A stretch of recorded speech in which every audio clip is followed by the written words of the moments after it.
Hello, my dear students of class 11th. This is me, Anish Moses from US Academy and Institute Gorakhpur. And today I'll be starting this new chapter, the address and the name. And the narrator of this chapter is Marga Minko. And first, I'll be explaining you the summary, and after that, I'll be going on to the detailed explanation of this chapter. Now, in this chapter, it is being told this Marga Minko. She writes about her experience, what she faces at the time of World War II when these German army was invading on these Holland people, and how these people were captured. These Jewish were being captured and they were sent to the concentration camp. Mass genocide were being done. So these all things was done by the Nazi army. So these all things, a sense of this war you'll be seeing in this chapter. And in this, it is also seen that this person, how a girl, how a daughter of Mrs. S is being betrayed by Mrs. Dorling, the friend of her mother once. So these all things you will be coming to know in this chapter. Few major characters are there in this chapter, and the characters are Mrs. S, daughter of Mrs. S, Mrs. Dorling, and daughter of Mrs. Dorling. These four characters are there. So the story starts in this way that Mrs. S and Mrs. Dorling, they both are good friends, and Mrs. Dorling always used to tell to Mrs. S, because Mrs. S was Jewish and Mrs. Dorling was a German, and so Mrs. Dorling always used to tell that German are invading on on various nation, and soon they will be invading this Holland also, and you will be captured and you will be someday sent to the concentration camp. So thinking on these all things, Mrs. S also plans to give all the costly item and all these household item to Mrs.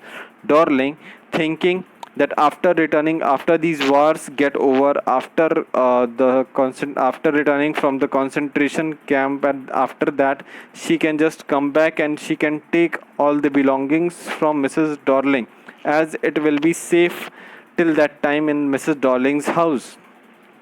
So that is what the plan of Mrs. S at that time. And slowly, gradually, Mrs. S also starts to give her household belongings, cutlery set, various costly items to Mrs. Dorling. And Mrs. Dorling also used to take away all these goods, all these essential items to her home. One day, daughter of Mrs. S asked her mother that why she was giving these all costly items, these all costly things to Mrs. Dorling, and without any legal evidence or without any written material, how she can give these all things. So in that case, her mother also explained her daughter that if she is given these all things, because at that time these things are not safe and it will be safe at the house of Mrs. Dorling, and after war we can easily get it from there. So these all things was being explained to Mrs. S also. And after that, mostly all the items, all the things were being taken by Mrs. Dorling, and after that war started. And after the war, Mrs. S was not able to make it up. She died in that war. She and her life ended in that concentration camp. But her daughter was there, and she was remembering that Mrs. Dorling is having all the goods, all the items. So she was also having, because Mrs. S have also given the address of Mrs. Dorling, that was 46. That is, you can see over here, the address is given. That is number 46 Marconi Street. So that is what the address that was given to Mrs. S daughter. And Mrs. S daughter also one day planned to go to that address so that she can collect her belongings from Mrs. Dorling's home. So with taking that address, Mrs. S daughter went to Mrs. Dorling, goes to Mrs. Dorling's home and knocks at the door. After knock, Mrs. Dorling herself opened the door, and now when she had opened the door, she is a fat lady knitting a green color of yarn, So these all things she was doing. And after seeing Mrs. S daughter, Mrs. Darling becomes very much astonished, and she also says that how Mrs. S daughter was able to make after the concentration camp, how she is alive. So these all things she also started to exclaim. And with a surprise, she says that now at that time I am not able to recognize you, and I don't have time to talk to you, and please go from here. So saying these all things, Mrs. Darling closed the door, and Mrs. S daughter was herself very surprised that why, after recognizing also, she is not letting me in, and she is not entertaining her. So now Mrs. S daughter, now she realized that she is not willing to return her belongings. Not she is not able to, means now she will not give her belongings back. Thinking that Mrs. S daughter, now she returned back home, and she thought that she had wasted her time. And while she was returning, um, there was a tag on the road that stated that it is 46 Marconi Street. Now she just thought that why not to try one more time, why not to go one more time to Mrs. Darling and to ask her. So again she returned back, thinking to let's give a last try. So while again she went back, she went to Mrs. Darling house. She knocked, and at that time Mrs. Darling was not at home, and the daughter of Mrs. Darling, she opened the door, and she also made the daughter of Mrs. S to enter the house. She said that you can sit, I'll be giving you some supper at that time. And while Mrs. S daughter entered the house, she sat, she saw here and there, she just saw that all her belongings, that room was totally filled of all these antique items which her mother used to give to Mrs. Darling.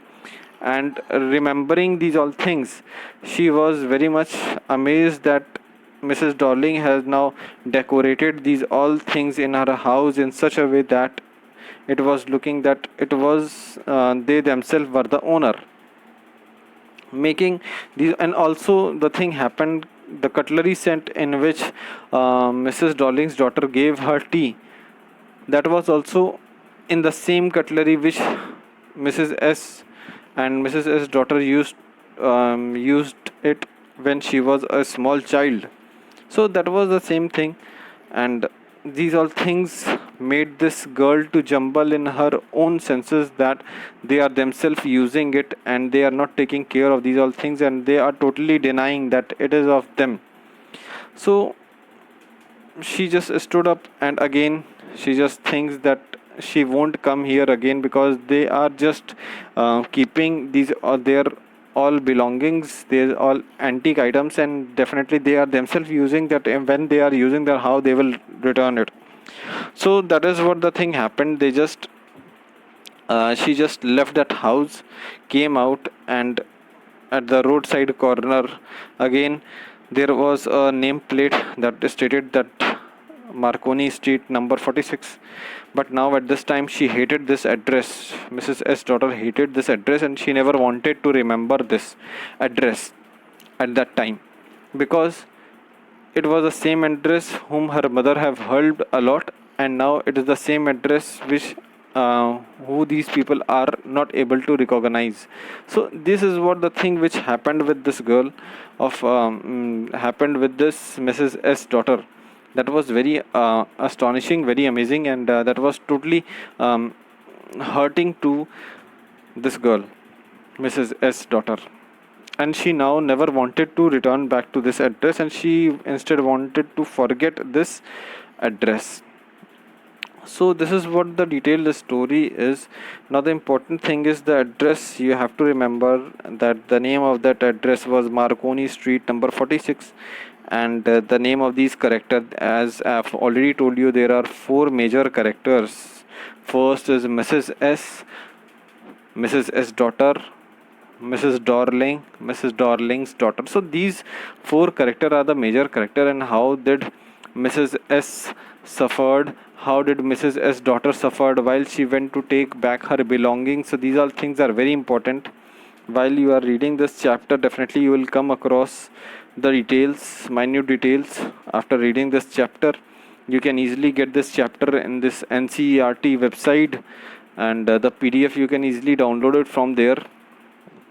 Apart from this, in school website, I'll be posting all the summary of the all the summary of this chapter, as well as all the question answers. All the question answers I'll be posting on the school website, and also the summary I'll be posting it up, and you can easily download it and you can just study it. And you have to yourself first write the summary of this chapter after reading this chapter. It is an advice from the side that first read this chapter thoroughly, and after reading this chapter, then only go on to the writing for the question answers or the summary. So first you have to write the summary, chapter name, narrator name, summary, and then you have to write these question answers. There are few questions, only 4 question answers are there. So these are very easy question answers. While you are reading, you can easily do it. And after writing these question answers, if you find any problem in writing these question answers or in the summary, you can just comment on my YouTube. Definitely I am going to reply on all your comments, whatever you are asking related to the chapter. So please do study it thoroughly and do its question answers. These all are very crucial, and at this time, please do stay at your home. So do study at your home. If any problem, do ask me.